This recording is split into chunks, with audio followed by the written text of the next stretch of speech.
11장 사건은 아마도 다윗의 40년 통치의 중간에 일어났던 사건 같습니다.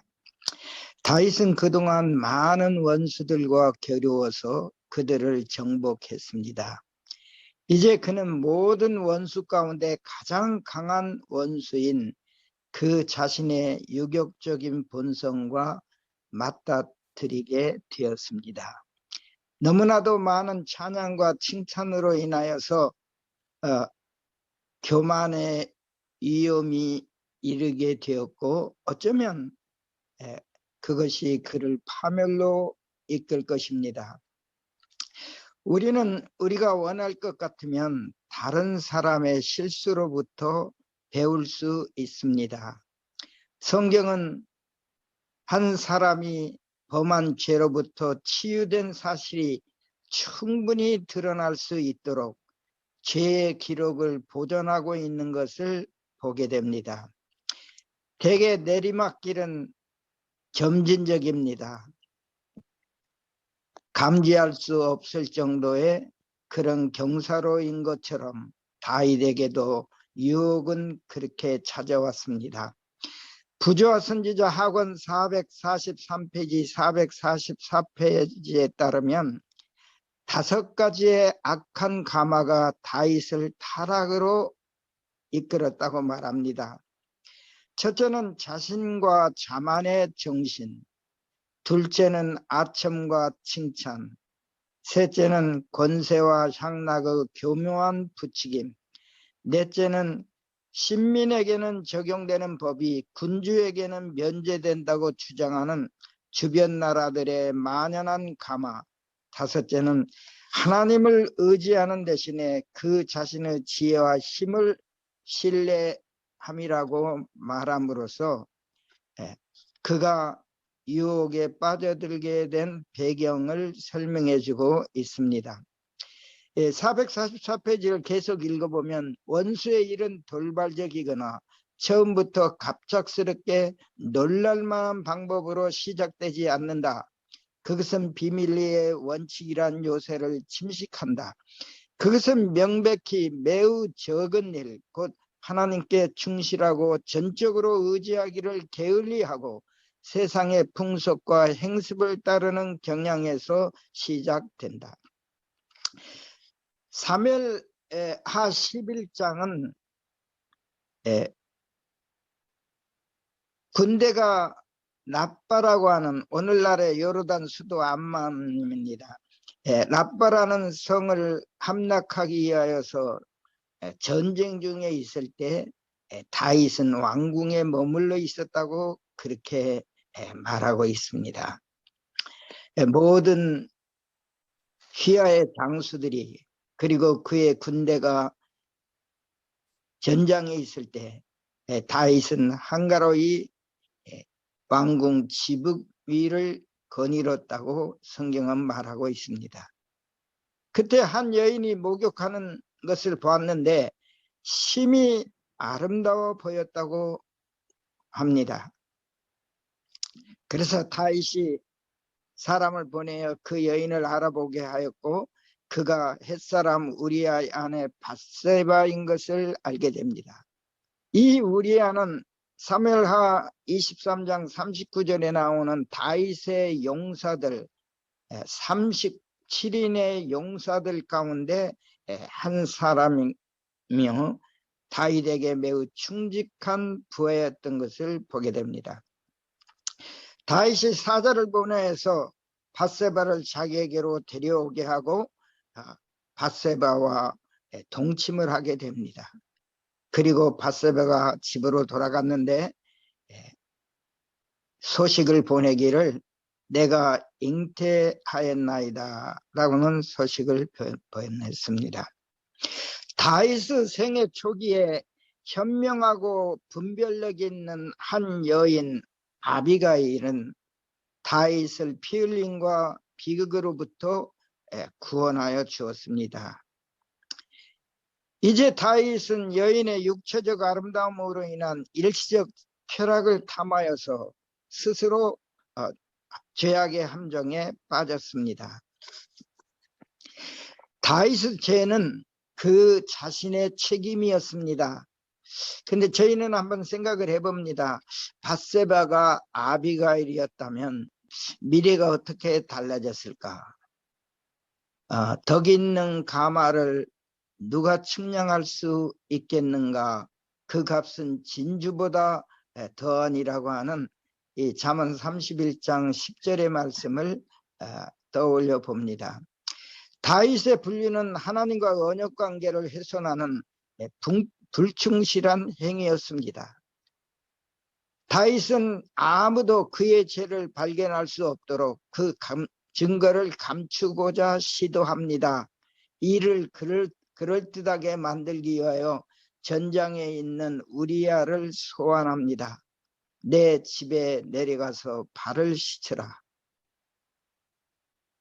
다윗이 우리야와 밧세바가 동침함으로 잉태된 아이가 합법적인 우리아의 아내인 것처럼 가장하고자 시도하는 두 번째 시도도 다 실패로 돌아갔습니다. 내가 어찌하여 내 집으로 내려가지 아니하였느냐는 질문에 우리아가 말합니다. 언약궤와 이스라엘과 유다가 영책 가운데 유하고 내 주 요압과 내 왕의 신복들이 바깥들에 유진하였거늘 내가 어찌 내 집으로 가서 먹고 마시고 내 채와 같이 자리이까? 왕의 사심과 왕의 혼의사심을 가리켜 맹세하나이다. 우리가 잘 아는 대로 우리아는 햇사람입니다. 이방인이었지만 다윗 왕을 따르는 군사가 되었습니다. 그래서 일상적으로 맹세를 할 때 히브리인들은 여호와의 사심을 가리켜 맹세한다고 했는데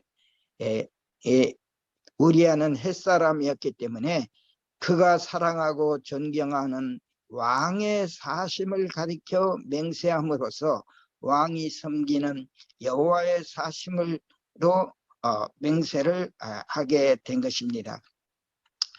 두 번째 증거인멸의 시도가 실패한 후 다윗은 우리아의 손에 우리아를 가장 맹렬한 전투에 앞세워서 요압을 맞아 죽게 하라고 하는 편지를 요압에게 보냅니다. 참 너무나 가혹한 그러한 모습을 보게 됩니다. 그래서 우리아는 다윗이 명령한 대로 그 일을 수행해서 가장 맹렬한 전투가 있는 성문 앞의 전투에서 우리아가 화살에 맞아 죽도록 합니다. 그리고 요압은 이제 전령을 통하여서 이 소식을 다윗에게 전하라고 합니다. 만일 내가 이 전투의 상황을 왕에게 설명하면 왕은 용사인지라 너희가 어떻게 이렇게 어리석은 전술로 병사를 죽게 하였느냐고 실문할 것이다. 그때 너는 다른 말 하지 말고 주의 종 우리아도 죽었나이다라고 왕에게 말하라. 전령이 요압이 지시한 대로 그렇게 했습니다. 그러자 다윗이 놀라운 반응을 합니다. 이 일로 걱정하지 말라. 칼은 이 사람이나 저 사람이나 죽이느니라. 이제 다윗은 짓눌린 양심으로 표리부동, 속임수, 마침내 살인이라고 하는 흑암의 구덩이에 빠지게 됩니다. 다윗은 스스로 만든 올무에서 필사적으로 벗어나기 위하여서 수치스러운 일을 계획했던 것입니다. 이 부조화 선지자 하권 312페이지에서는 다윗은 자신을 사단의 권세에 팔았다고 그렇게 표현하고 있습니다. 아마도 다윗은 자신의 죄를 감추는데 이제는 성공했다고 생각하였을 것입니다. 그러나 그가 그분으로부터는 도무지 숨길 수 없는 한 분이 계시다고 하는 사실을 생각지 못했습니다. 사무엘하 11장 17절에 보면 다윗의 소위가 여호와 보시기에 악하더라고 말하고 있습니다. 부조화 선지자 하권 450페이지에 다윗처럼 범죄자들이 저희 죄를 사람들에게 감추려고 시도하고 악한 행위를 인간의 안목과 지식에서 영원히 매장하려고 시도할지 모르나 만물이 우리를 상관하시는 자의 눈앞에 드러나느니라고 말하고 있습니다. 하나님은 모든 것을 아시고 모든 것을 지켜보시고 계시는 것입니다. 하나님께서는 나단을 보내서 다윗이 범한 죄의 심각성을 깨닫게 하고 회개에 이르게 할 거룩한 책망을 전하도록 선지자 나단을 다윗에게 보냅니다. 사무엘하 12장 5절에 보면 다윗이 한 비유를 통해서 한 사람이 양을 치는데 가족처럼 딸처럼 자기 상에서 먹고 자고 그렇게 기르는 양이 있는데 이웃집에 사는 부자 사람이 손님이 왔는데 그 가난한 집의 사람의 양을 잡아서 손님을 대접하였다 하는 비유를 들려줍니다. 그때 다윗이 반응합니다. 다윗이 그 사람을 크게 노하여 나단에게 이르되 여호와의 사심을 가리켜 맹세하노니 이 일을 행한 사람을 마땅히 죽을 자라.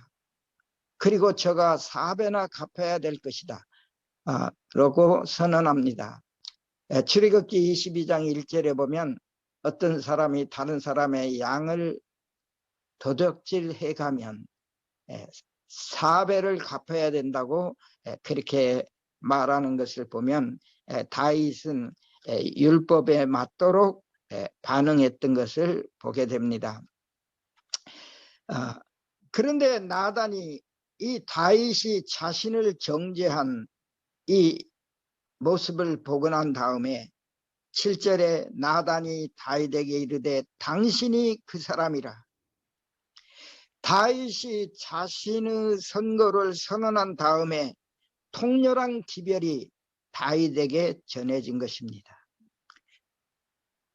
이 선언을 듣고 난 다음에 다윗의 반응은 다윗은 죄를 범하였을지라도 공의와 공정함을 잃을 정도로 양심이 무뎌진 사람이 아닌 것임을 드러냈습니다. 선지자가 단순한 비유를 통하여서 다시 한번 그의 공정함에 대한 정렬을 일깨우게 된 것입니다. 이번에는 불공평과 잘못에 대한 것이었습니다. 죄는 그 자체의 결과를 수반하기 마련입니다. 하나님의 크신 자비와 용서라 할지라도 인과응보의 두려운 법칙은 바꿀 수가 없습니다. 그는 자신이 뿌린 것을 거둘 수밖에 없었습니다. 다윗이 검으로서 자신의 죄를 숨기고자 했지만 이제 검은 그가 사는 동안 그의 집에서 결코 떠나지 않을 것이었습니다. 선지자가 여호와의 말씀을 전할 때 10절의 말씀을 보면 칼이 너 집에서 영영이 떠나지 아니하리라고 말씀하셨습니다. 선언된 선고는 하나님 편에서 일방적인 처벌이 아니었습니다. 그것은 다윗 자신의 행위에 따른 자연적인 결과였습니다. 여러 면에서 다윗은 바뀌었습니다. 첫째로 하나님과의 관계에서 신뢰에서부터 죄의식으로 바뀌었습니다. 두 번째는 다윗 자신에게도 큰 변화가 있었습니다. 그의 정신력은 쇠약해졌습니다. 백성들에 대한 그의 영향력은 약화되었습니다. 백성들이 악을 담대하게 행할 수 있는 그릇된 모범을 그가 보인 것입니다. 행정적 주도권 행사도 방해를 받게 되었습니다. 또한 그 가족 간의 관계도 변화가 이르렀습니다. 결과적으로 자신의 악한 모범 때문에 그가 관대해졌고 그의 관대함을 틈을 타서 자녀들이 더 큰 범죄를 저지르는 것을 보게 됩니다. 다윗이 나단의 나단이 전해준 하나님의 말씀을 듣고 난 다음에 다윗은 진정으로 회개를 합니다. 13절 14절에 보면 다윗이 나단에게 이르되 내가 여호와께 범죄하노라 하며 나단이 다윗에게 대답하되 여호와께서도 당신의 죄를 사하셨나니 당신이 죽지 아니하려니와 이 일로 인하여 여호와의 원수로 크게 회방할 거리를 얻게 하였으니 당신의 낳은 아이가 정령 죽으리라. 나단은 다윗을 직접적으로 비난하기보다 다윗이 자신을 정죄하도록 함으로써 바람직한 결과를 도출해낼 수 있었습니다. 부조 선지자 학원 450페이지에는 선지자의 견책은 다윗의 마음을 움직여 양심을 일깨웠고 그의 죄는 흉악한 그대로 모두 나타났다. 다른 사람에게 행한 악은 모두 해 받은 자들에게서 하나님께로 돌아간다. 다윗은 우리아와 밧세바 양인에게 극악한 죄를 범하였고 이것을 뼈저리게 느꼈다. 그러나 하나님께 범한 그의 죄는 무한히 큰 것이었습니다. 죄를 지급하는 유일한 방법은 그 죄를 대면하여서 해결하는 것입니다. 선지자 나단은 다윗이 지은 죄를 다윗을 대면해서 그의 죄를 지적하였습니다. 이제 다윗은 자기의 죄를 고백함으로써 자신의 죄악, 그 죄뿐만 아니라 그 죄의 본성과 대면하게 되었습니다. 마침내 회개를 통하여서 다시 한번 다윗은 하나님과 대면하게 된 것입니다. 그래서 용서와 축복을 단언할 수 있었습니다. 하나님께서 자신을 용서해 주심을 알았을 때 그의 마음은 감사와 찬양으로 가득 찼을 것입니다. 시편 51편 3절 4절에 보면 이 시편 51편의 표제를 보면 다윗이 밧세바와 동침한 이후에 나단이 저에게 온 때에 이 시를 지었다고 그렇게 성경은 말하고 있습니다. 시편 51편 3절 4절에 대전하는 내 죄가를 나오니 내 죄가 항상 내 앞에 있나이다.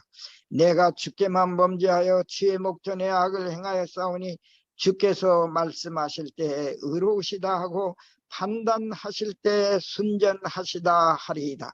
왜 다윗은 이곳에서 내가 주께만 범죄하였다고 말하였을까요?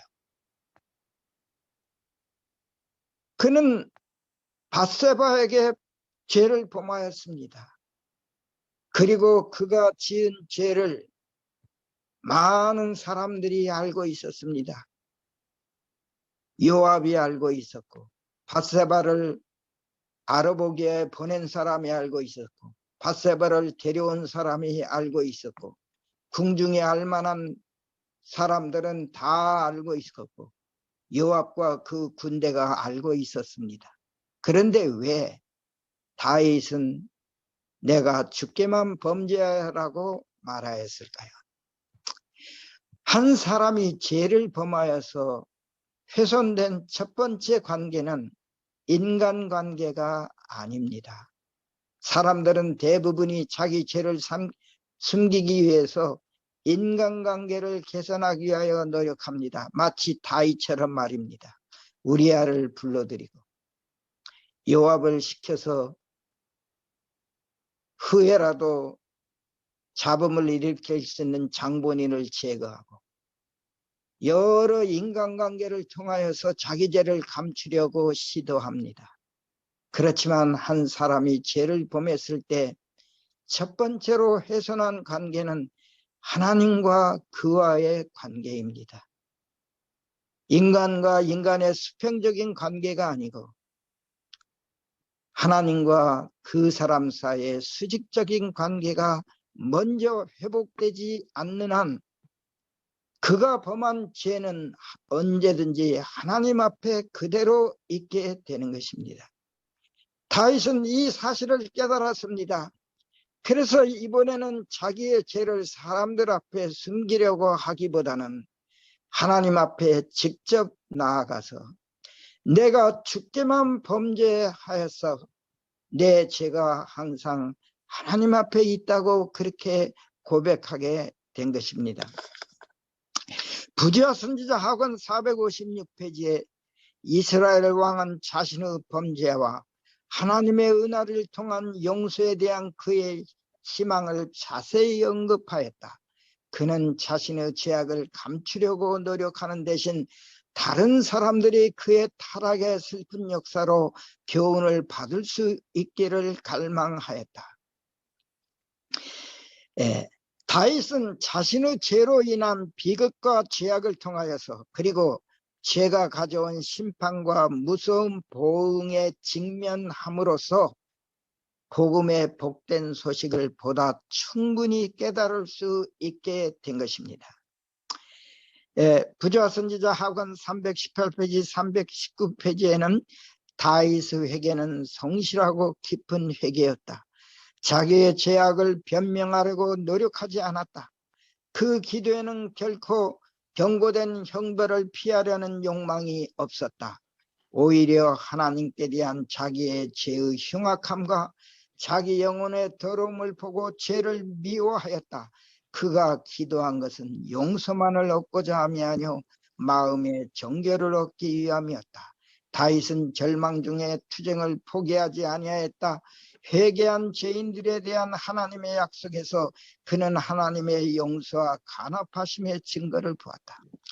우리가 이 시편 51편 10절에 보면 하나님이여 내 속에 정한 마음을 창조하시고 내 안에 정직한 영을 새롭게 하소서.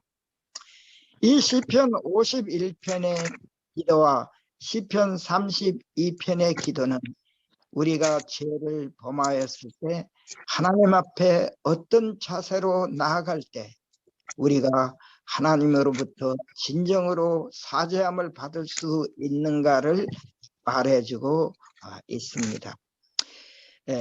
죄를 지은 대가는 너무나 값비쌌습니다. 먼저 우리아의 처 밧세바가 다윗에게 낳은 아이를 하나님께서 치심에 그 아이가 심히 앓고 8일 만에 죽게 되었습니다. 우리는 사랑하는 사람의 죽음을 위하여서 충분히 준비할 수가 없는 것이 사실입니다. 그렇기 때문에 우리는 기회가 있을 때마다 그와 같은 상실이 일어나기 전에 양심의 가책과 죄의식을 하나님 앞에 내놓고 해결해야만 되는 것입니다.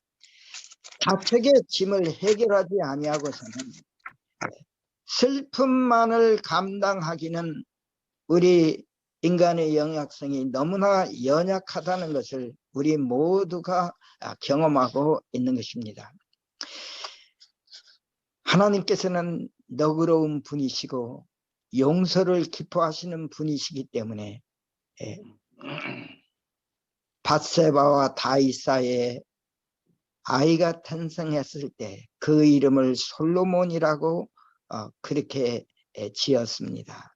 솔로몬이라는 이름은 평화로움이라는 뜻입니다. 하나님께서 그를 사랑하셔서 선지자 나단을 통하여서 또 다른 이름을 주셨는데 그 이름은 여디디아입니다. 하나님께서 사랑하심이라는 그런 뜻입니다.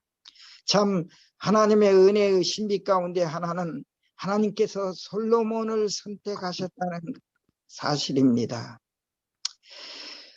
그의 아버지 다윗을 택하여서 그를 사랑하였던 것처럼 하나님께서 솔로몬을 택하셨다고는 사실은 하나님이 인간의 범죄에 대하여서 그 범죄를 범한 사람이 진실로 회개하고 그분께로 돌아왔을 때 어떻게 그 사람을 받아들이시는가를 분명히 보여주고 있는 것입니다.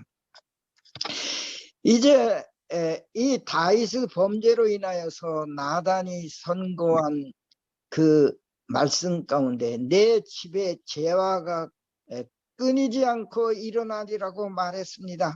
13장에 보면 암논이 그의 이복누이 다말을 강간하는 일이 발생합니다. 그리고 그의 다말의 오빠였던 친오빠였던 압살롬이 이복 형제 암논을 살해함으로 복수를 하게 됩니다. 그리고 이 압살롬은 그의 외아랍이 집인 모압으로 도망가서 그곳에서 3년을 보냅니다. 그 후에 요압의 그 화해를 위한 작업을 통하여서 압살롬이 예루살렘으로 귀환을 하게 되고 다윗은 이 압살롬이 자기의 죄에 대해서 깊이 생각할 수 있는 시간을 갖도록 하기 위하여서 그의 죄를 용서하지 않는다고 하는 증표로서 압살롬을 2년이나 만나지 않습니다.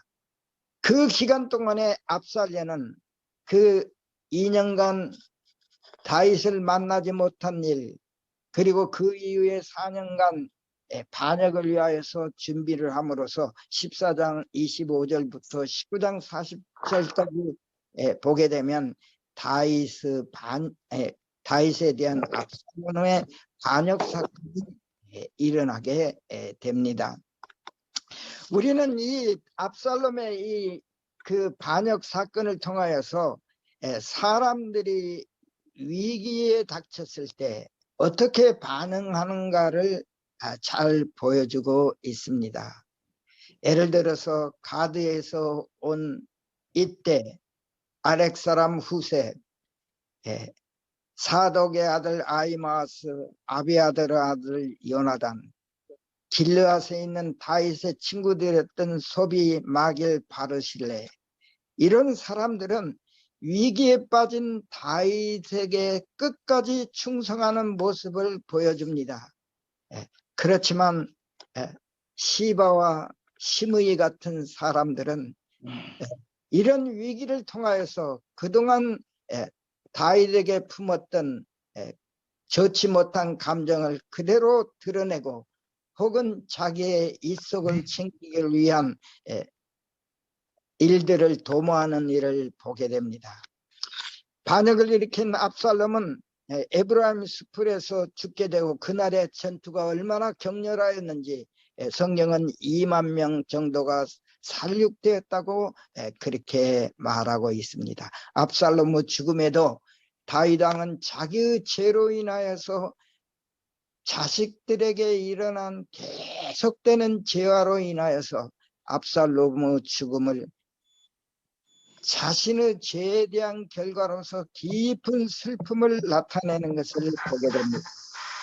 그리고 19장 8절로 39절에 보면 드디어 다윗의 충실한 신복들의 도움으로 인하여서 다윗 왕국이 회복되는 이야기가 나옵니다. 우리 13장에서 19장에 있는 말씀은 여러분들이 집에서 다시 한번 읽어보면 모두가 이야기로 이루어져 있기 때문에 그 내용을 쉽게 알 수 있으리라고 생각합니다. 오늘은 여기까지만 하겠습니다.